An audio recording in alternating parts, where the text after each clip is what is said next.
안녕하세요, 친구 여러분. 이번 시간에는 자연의 마지막 경고, 기후변화에 대해서 학습해 보도록 하겠습니다. 자, 도대체 이 자연이 무슨 경고를 하는 걸까요? 그런데 그 경고가 기후변화라고 합니다. 자, 선생님과 함께 수업을 시작해 보도록 하겠습니다. 학습 목표를 확인해 보도록 하겠습니다. 자, 기후변화의 정의와 영향에 대해 설명할 수 있다입니다. 핵심 키워드입니다. 핵심 키워드는 이번 시간에 여러분들이 학습하게 될 큰 주제에 해당되는 중요한 핵심 단어입니다. 여러분들은 먼저 기후변화가 도대체 무슨 말인지 알아보도록 하겠습니다. 바로 기후변화의 정의를 먼저 알아보고요. 자, 그렇다면 우리나라의 기후는 어떻게 변화가 되어 가는지를 알아본 후에 자, 기후변화로 인해서 우리 인간에게 어떤 영향을 주고 있는지 순서로 학습해 보도록 하겠습니다. 먼저 수도권의 기후변화가 어떻게 변화가 되는지 영상을 통해서 확인해 보도록 하겠습니다. 어떻게 지구가 변하니? 수도권의 기후변화. 100년 후 우리 지구의 모습은 과연 어떨까? 하늘에 나는 자동차가 다닐까? 아니면 히어로가 등장할까? 아니, 100년 후 지구는 우리 상상과 전혀 다른 모습일 거야. 지구온난화로 여름은 길어지고 겨울은 짧아져 더 이상 겨울 스포츠를 야외에서 즐기기 어렵다는 것. 바닷물의 높이가 점점 올라가면서 해안 저지대는 물에 가라앉을 수도 있어. 도대체 왜? 100년 후 지구는 왜 이렇게 심각한 걸까? 이유는 아주 간단해. 바로 지구의 기후가 변하기 때문이야. 자, 지금부터 기후변화에 대해 자세히 설명해 줄게. 잘 들어봐. 지구를 사람이라고 생각해보자. 아침 저녁으로 변하는 지구의 기분은 날씨고, 지구의 타고난 성격은 오랜 기간에 걸쳐 나타나는 평균적인 날씨, 즉 기후라고 볼 수 있어. 그런데 갑자기 지구의 성격이 바뀐다면 어떨까? 지구의 성격, 그러니까 기후가 변한다면 지구의 날씨는 종잡을 수 없어질 거야. 문제는 이 변화가 벌써 시작되고 있다는 것. 지구의 평균 기온은 점점 올라가고 있고 산업혁명 이후 약 1도의 변화에도 전 세계의 이상기후가 나타나기 시작했어. 우리가 살고 있는 수도권도 예외는 아니야. 과거 30년에 비해 최근 30년간 수도권의 평균 기온은 무려 3.3도나 상승했고 폭염 일수가 8.2일이나 늘어났다고. 게다가 호우 일수도 많아지고 있다는 사실. 그렇다면 기후변화는 왜 일어나는 걸까? 그 이유를 이해하려면 먼저 온실가스에 대해 알아야 해. 온실가스는 담요처럼 지구 표면을 감싸서 지구를 따뜻하게 유지해주는 기체야. 그런데 온실가스가 계속 늘어나면 지구로 들어온 태양 에너지가 빠져나가지 못하고 지구는 더 뜨거워져. 그럼 지구를 뜨겁게 만드는 온실가스 왜 계속 늘어날까? 최근 온실가스가 급격하게 증가해서 지구 온도가 올라간 것은 결국 우리 때문이야. 인간의 지나친 화석연료 사용과 숲의 파괴가 온실가스를 증가시키거든. 지금도 세계 곳곳에서 온실가스를 배출하고 있고 그중 우리나라는 5번째로 많은 온실가스를 배출하고 있고 그 증가율은 무려 1위야. 정말 놀랍지? 이대로라면 21세기 후반, 그러니까 우리가 할머니, 할아버지가 되었을 땐 고도가 높은 내륙 산간 지역을 제외한 대부분의 지역이 아열대 기후로 변해버리고 말 거야. 물론 우리가 온실가스를 줄이려고 노력하면 아열대 지역은 줄어들 수도 있지만 말이야. 잠깐! 그럼 우리가 살고 있는 수도권은 앞으로 어떻게 되는 걸까? 우리가 현재처럼 온실가스를 배출하면 21세기 후반 수도권은 폭염과 열대야가 50일이 넘게 나타나고 여름은 5달 정도로 늘어난대. 그렇다면 위기에 빠진 지구를 구하기 위해 어떻게 해야 할까? 이미 전 세계적으로 그 노력이 이어지고 있어. 기후변화 대책 마련을 위해 전 세계 전문가들이 모여 과학적 기후변화 자료를 만들고 그 자료를 토대로 온실가스를 줄이는 국제협약도 맺었어. 그리고 이제 우리도 온실가스 줄이는데 참여해야 할 때야. 먼저 온실가스를 만들어내는 에너지를 절약해야 해. 에어컨 온도는 올리고 난방 온도는 낮추자. 냉장고 문도 자주 열면 안 돼. 숲을 지키기 위해 종이컵이나 나무젓가락 같은 일회용품 사용도 줄여보자고. 어때? 정말 쉽지 않아? 우리가 지구를 위해 나선다면 지구는 다시 건강해질 수 있어. 지구를 구하기 위한 우리들의 작은 실천, 지금부터 함께 시작해보지 않을래?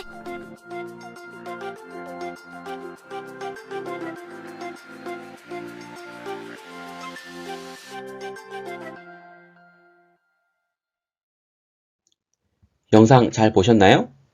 기후변화가 수도권만의 문제가 아닌 우리나라 전체에 해당되는 심각한 문제라는 거 꼭 기억하시고요.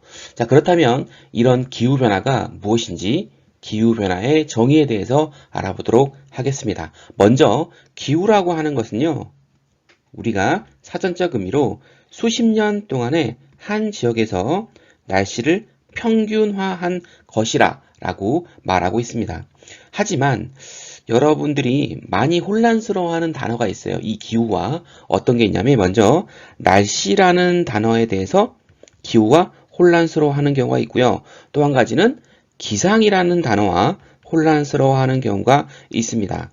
이 날씨라고 하는 것은 특정 시점, 장소의 대기 상태를 말하고 있는 것입니다. 예를 들어서 오늘 날씨는 맑다, 오늘 날씨는 비가 온다, 이렇게 표현하는 것을 날씨라고 하고요. 기상은 한 달 정도의 여러 날의 날씨를 말하고 있는 것이죠. 이 기후랑은 유사하지만 명확히 다른 개념입니다. 기후는 수십 년 동안의 한 지역이 날씨를 평균화한 것이라고 하고요. 이 변화라고 하는 것은 사전적 의미로 사물의 성질, 모양, 상태 따위가 바뀌어 달라지는 것입니다. 이 기후와 변화라는 단어를 합치면 바로 수십 년 동안 그 이상 지속되는 통계적으로 중요한 기후의 변동입니다. 자, 우리나라의 기후의 변화, 어떤 변동에 대해서 확인해 볼 건데, 먼저 선생님이 그래프를 하나 제시를 할 겁니다. 자, 1910년부터 2020년까지의 우리나라의 변화된 기온을 말하는데, 요 파란색은 아마 최저 기온 같고요. 저 빨간색은 최고 기온. 그렇다면 그 가운데 있는 건 평균 기온을 말하고 있습니다.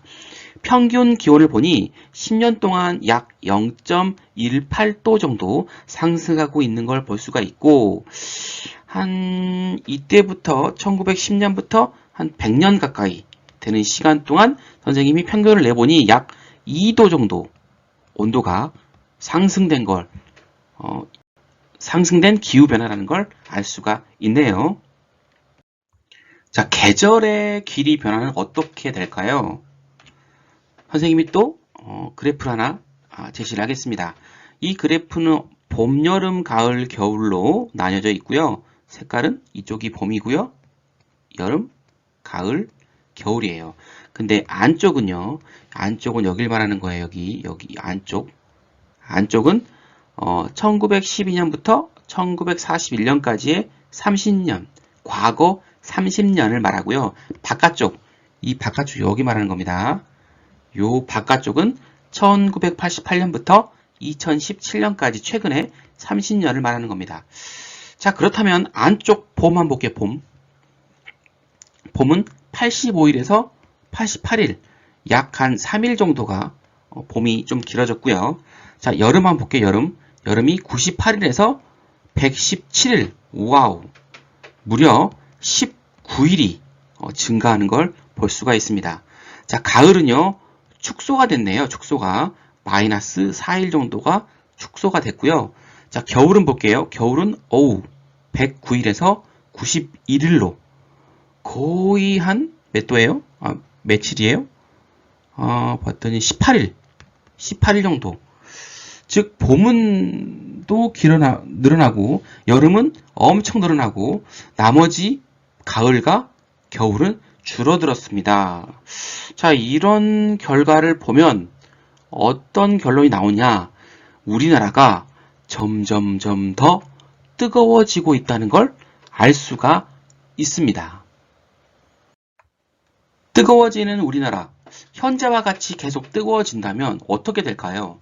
이 사과를 통해서 한번 알아볼 건데, 이 사과는 좀 서늘한 지역에서 재배를 할 수 있는 건데, 현재는 2020년까지는 이렇게 많은 곳에서, 즉 파란색 보면 되게 많은 지역에서 우리가 재배를 할 수 있다는 걸 확인할 수가 있는데, 2041년, 2050년 되면은 요 강원도 일부 지역에서만 재배가 가능하고, 2071년과 2080년은 강원도 산 꼭대기 아주 조그만 지역에서 사과를 재배할 수가 있네요.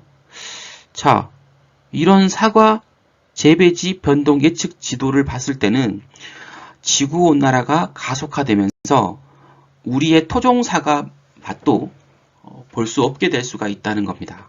이뿐만이 아닙니다. 주요 작물 재배지와 어종의 변화에 대해서 확인해 보도록 할 건데요. 여기 보시면 제주 한라봉 같은 경우는 원래는 제주도에서만 재배됐던 것이 2010년도에, 그러니까 1980년대에는 제주도만 재배를 했다면 2010년도에는 김제까지도 재배가 되고 있는 걸 볼 수가 있고요.